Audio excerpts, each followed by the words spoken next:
ایک گروہ کہتا ہے نبی پاک صلی اللہ علیہ وسلم معراج کی رات گئے، اللہ کے عرش کا پردہ ہٹایا تو اندر مولا علی بیٹھے ہوئے تھے،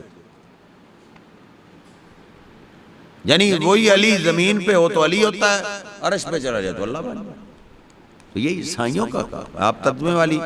ترجمے والی یہ آیات دونوں پڑھ کے آئیں،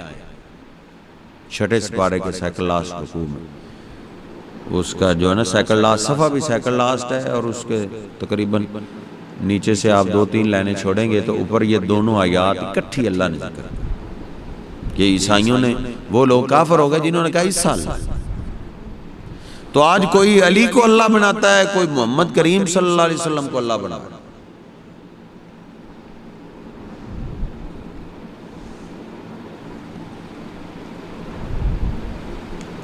تو اللہ ایک ہے، اللہ کا حصہ کو۔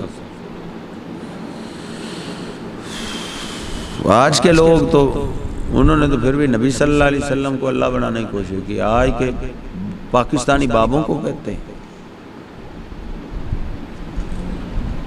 پیر صاحب کا دیدار ہو جائے تو ایسے جیسے اللہ کا دیدار ہو،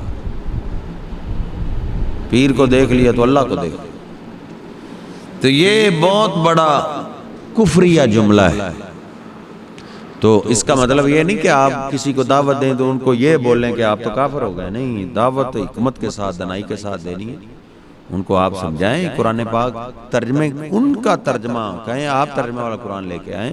تو ان میں ان کو نکال کے یہ ترجمہ پڑھائیں کہ یہ دیکھیں انہوں نے ایسے کیا تھا عیسائیوں نے تو اللہ نے ان کو کافر کہا ہے، کہ جو کسی کو میرا حصہ بناتا ہے وہ مجھے بھی نہیں مانتا۔ تو یہ پتھروں سے بات چلی تو اللہ کہتا ہے کہ جو اللہ کی اولاد بناتا ہے قریب ہے کہ پہاڑ اس کلمے سے گر جائے۔ تکاد السماوات یتفطرن منہ وتنشق الارض وتخر الجبال حتی، یہ سورۃ طٰ کا آخری رکوع ہے، ان دعوا للرحمن ولدا، کہ تم اللہ کی اولاد بناتے